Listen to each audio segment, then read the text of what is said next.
Pokemon Red, but every Pokemon is dual rock ground type. Yes, I did it. And let me tell you something, this run did not go the way I thought it would, but you'll see all that later. Let's just jump right into it. I start the run off picking up Bulbasaur and naming it Petra. You might notice these aren't the usual Pokemon Red sprites, and that's because we're using Pokemon Yellow sprites for this run. I wanted a little bit of a change of scenery, and unlike other runs recently where we benched our starter immediately, we will actually be using Petra in this run. Petra has some moves that it learns on level up that are terrific for this run. That being said, let's go over the rules. Number 1, I have to nickname my Pokemon something cool, like Petra.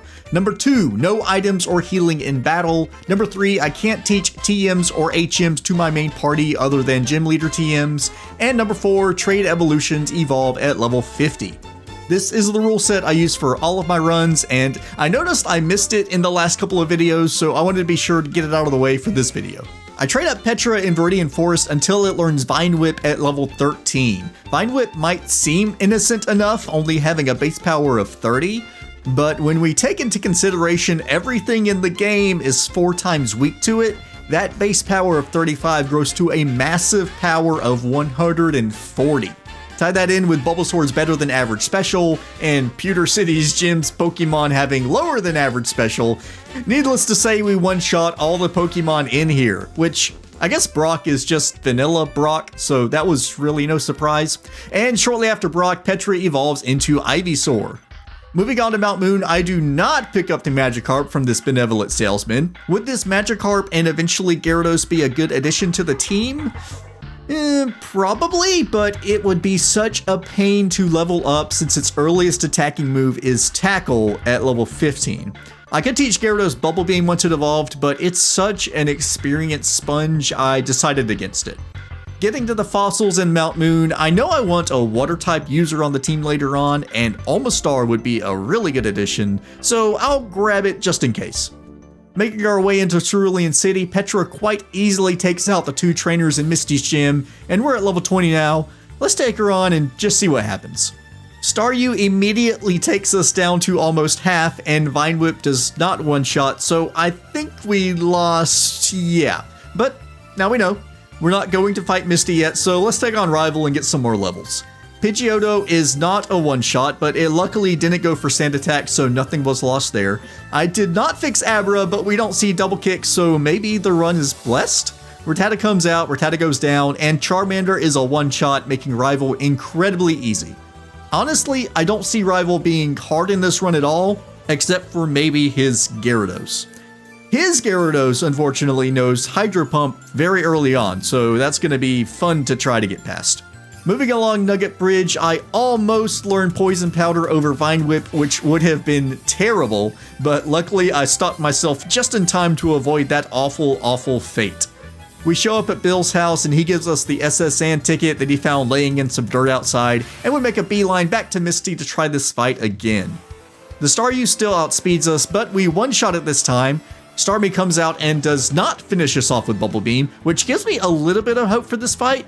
We, of course, lose, but maybe we can get lucky? In the next fight, Staryu gets a crit, so we're down lower than we were before, and that's a loss. But maybe if she uses Water Gun with Staryu and Water Gun with Starmie, we'll have a shot. We can also get really lucky if she uses an X-Defend somewhere in there.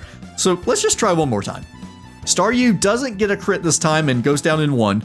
Starmie comes out and Misty uses that X-Defend. Vine Whip takes Starmie down to half. We could still lose if she crits, but she doesn't. And we get the win against Misty. We were able to get past her way earlier than I thought we would, which bodes really well for the rest of the run. Boarding the SS Anne, we beat up Rival as we do, and we prevent the boat from leaving port by losing against this trainer because we're about to pick up our next Pokemon in Rock Tunnel, and I want to train it up a bit in here. Speaking of which, stepping foot into Rock Tunnel, we encounter this Machop that I nicknamed Rocky because that is, for once, an appropriate nickname in this situation. Karate Chop in Gen 1 is normal type, which is bad, but Rocky will learn its first fighting type move at level 20. So we get to grinding and learn low kick. Low kick isn't the greatest move in the world as it only has 90% accuracy, which in Pokemon terms seems like a 50% accuracy, but it does have a base power of 50, making it an effective base power of 100. Rocky won't learn another regular damage dealing move until it learns Submission, which is arguably the worst fighting type move of Gen 1, so hopefully low kick will be able to carry it through this run. Boarding the SS Anakin, we raise up Rocky to level 26, and Petra gets a few levels too, learning the incredible move Razor Leaf in the process. And let's take on Lieutenant Surge. It's going to use Sonic Boom. I just know it's going to use Sonic Boom, so we should be able to knock it out with a low kick, though, I think. If we hit, that is the deciding factor here. Not quite an Oko, but good enough. Pikachu can't really do anything to us. All it can really do is growl and quick attack. And we knocked it out in one hit. Okay, cool. And Raichu, let's see if we can hit. We do. 1, 2 hit. Nice, with a crit. It wasn't trying to use Thunderbolt. Wait, can it do anything else besides Thunderbolt and Thundershock? I don't think it can. Poor Lieutenant Surge. Going through Rock Tunnel, I get the skip on the Junior Trainer again, and I still don't know why or how I did it, but there we go. Moving on from Rock Tunnel and into Lavender Town, we face off against Lavender Rival. And while fighting Lavender Rival, the only thing I'm really concerned about here is Gyarados, which we outspeed in one shot, so no worries there. And after that fight, Rocky evolves into Machoke. Kicking Team Rocket out of the tower and getting the Poke Flute from Mr. Fuji, we start heading to Fuchsia to take on Koga. Yes, we are skipping Erica intentionally because I am very scared of her. That being said, on the way to Fuchsia, Petra evolves into Venusaur.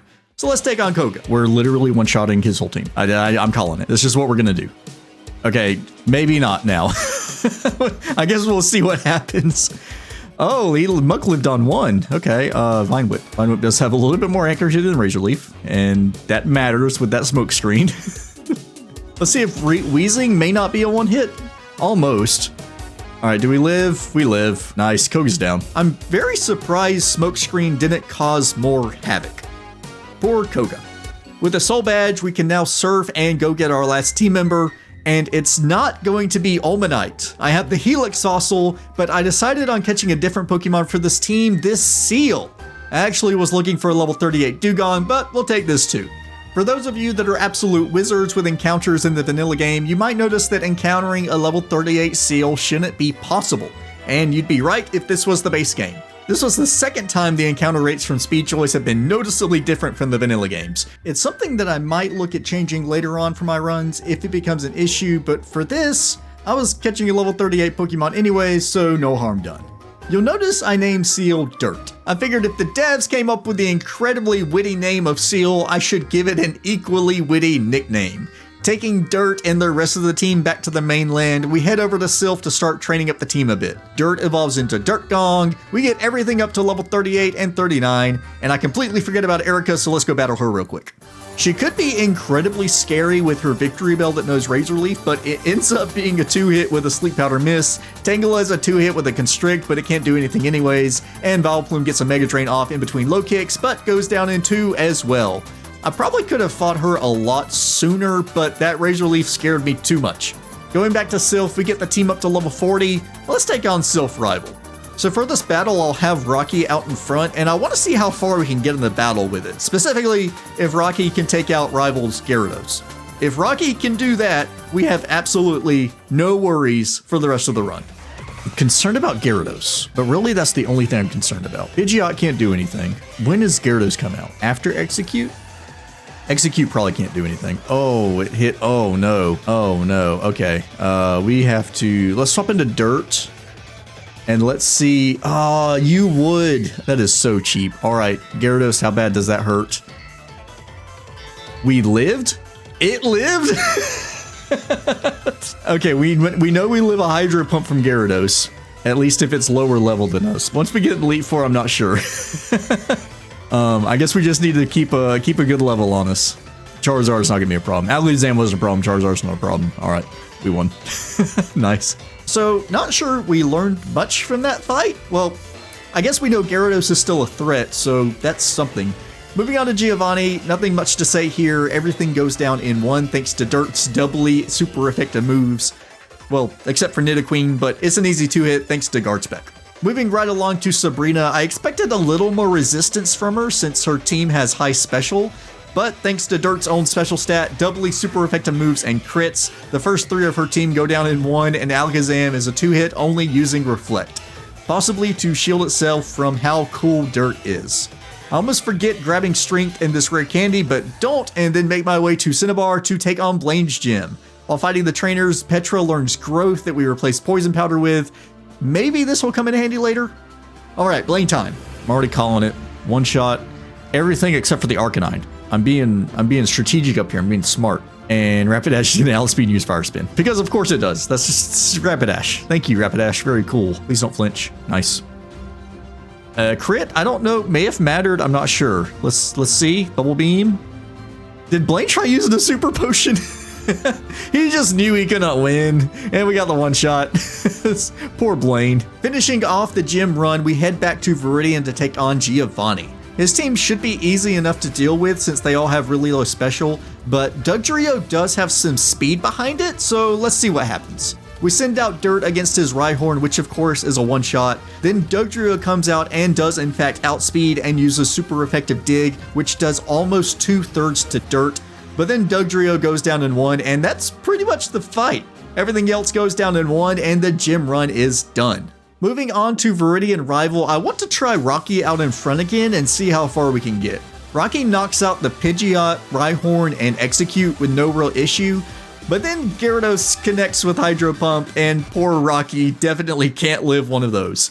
I send Petra out to finish off the battle, and we get a 5% miss with Razor Leaf, letting Gyarados connect again with Hydro Pump, which crits, knocking Petra out in 1. It's all up to Dirt. Bubble Beam doesn't one-shot the Gyarados, which really isn't too surprising, and Hydro Pump from Gyarados connects one more time to knock Dirt out. Gyarados then hits the next 3 Hydro Pumps, which, statistically speaking, it should have missed at least one of those. No, I'm not salty at all about missing that Razor Leaf. What makes you think that? On the rematch, I lead off with Petra, set up Growth on Pidgeot, annihilate the Gyarados with a boosted Mega Drain, and the rest of the team goes down easy enough. After training in Victory Road for a bit and getting Dirt to level 47 and Rocky and Petra to level 48, I think we're ready to take on the Elite Four. I still have all of our rare candy, and if we make it past Agatha, I'll use them then. Lorelei and Lance's Gyarados are going to be the toughest fights of the league by far, so I think saving the rare candies for just before Lance is the best play, since, we can rematch Lorelei as much as we want with no real consequence. Alright, enough jibber jabber, let's take on the league. Lorelei is up first, and she of course sends out Dugong. I send out Dirt, and Dirt shows just how superior it is by not only outspeeding, but getting a crit, one-shotting Lorelei's Dugong. Yeah, this fight might be easier than I thought. Cloyster is, no surprise, a one-shot. Slowbro isn't a one-shot, but it uses a withdraw, wasting a turn, and then it goes down. Jinx outspeeds Dirt and uses Ice Punch, which is kinda scary since it can freeze and is super effective, but Dirt gets a clutch speed drop with Bubble Beam and knocks Jinx out next turn. Alright, down to Lorelei's Ace, which could turn the battle in her favor. Dirt gets a Bubble Beam off, outspeeding the Lapras and taking it down by half, but Lapras hits a Blizzard, taking Dirt out. I'm going to have to hope Petra outspeeds and connects with Razor Leaf, and it does. Nice, Lorelei is down. We got some pretty good luck with that fight, especially the crit on the Dugong at the beginning, but overall, an easier fight than I was expecting. Moving on to Bruno, what could he do? Bruno was hard enough in the last 2 runs. It's nice to see him back to his usual ways. Everything is a one-shot, save the Machamp that gets a crit submission. What? It knocks Dirt out, but in the process knocks itself out too, which is par for the course. Poor Bruno. Against Agatha, I'm primarily going to be using Rocky. I'm hoping that her Pokemon's low defense stats will allow some quick knockouts with Rocky's high attack, but we won't outspeed anything, so this fight could go either way. Turn 1, Agatha's Gengar confuses Rocky, who then hits itself in confusion, and this fight is already off to a great start. Turn 2, Gengar puts Rocky to sleep. What a battle! Golbat comes out and uses Haze, which helps us out quite a bit, then misses Supersonic, and Rocky gets a low kick off, doing about a quarter. If you didn't know, Haze in Gen 1 resets all stats to their out of battle values without modifiers or badge boosts or anything. I link Dragonfly Cave in all of my Gen 1 video descriptions, and I encourage you to check it out. It has a ton of info on weird Gen 1 interactions, and haze is one of those things the article covers. In the background, you can see Rocky finally knocks out the Golbat, but it is now confused going into Agatha's lead Gengar. After some super potions back and forth, Gengar number 1 finally goes down 2. Haunter comes out and immediately confuses Rocky again, but Rocky is able to hit through it twice and knock out the Haunter. Confusion luck is really starting to turn around for me from the last run. Arbok is up next and it goes for Glare, paralyzing our confused Rocky, but after just one turn of full paralysis, Rocky snaps out of confusion and hits through the paralysis, taking out Arbok in 3. Rocky is down to 36 HP, so this Gengar is going to come out in one shot with Nightshade. I'm calling it right now. Alright, Dream Eater. Okay, a second Dream Eater, and Rocky's fully paralyzed. Nice, a third Dream Eater, and Rocky gets a crit to knock it out. Not sure why Agatha was hung up on Dream Eater, but we'll take it. And Rocky deservedly evolves into a Machamp after that fight, finally getting us our fully evolved team. Leveling up the team with rare candies, I almost accidentally teach Takedown to Dirt over Bubble Beam, which wouldn't have been the absolute worst thing in the world, but I'm not sure we would have seen much future use from Dirt if I had.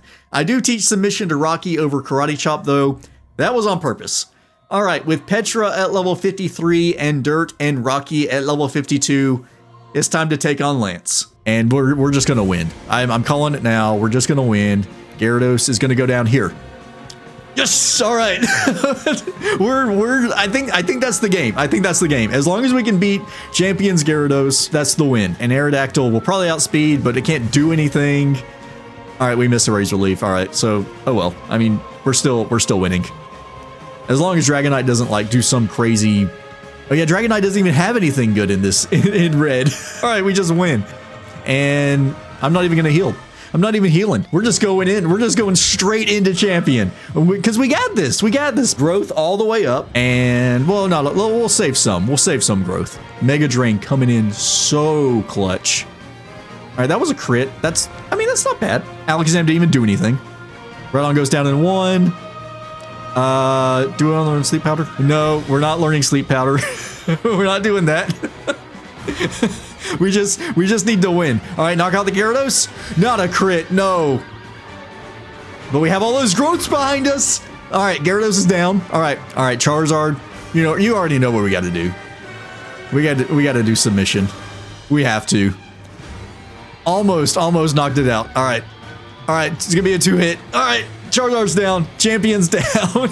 We did it. Pokemon Red, but everything is dual rock ground type. One of the fastest runs I've done in this series so far. This run was so much fun. I had a feeling it would be easy way back when I started planning this run. And then I thought about Misty and Erica and Lorelei and got really intimidated. But with a whole bunch of luck and good ×4 damaging moves on our side, we got through it pretty quick. If you made it this far into the video, thank you so much for watching. I really do appreciate you sticking around. Up next in this series is Pokemon Red, but every move is flying type. That's right, finally getting the flying type some love. I haven't done any content on it yet, so this should be fun. After that, I have a special Pokemon Red, but every Pokemon is a certain type, where I'll be using a type from a future generation. Be sure to subscribe so you don't miss out on those runs, as well as any of the other random videos I put out. Thank you again so much for watching. I'll see you guys next time.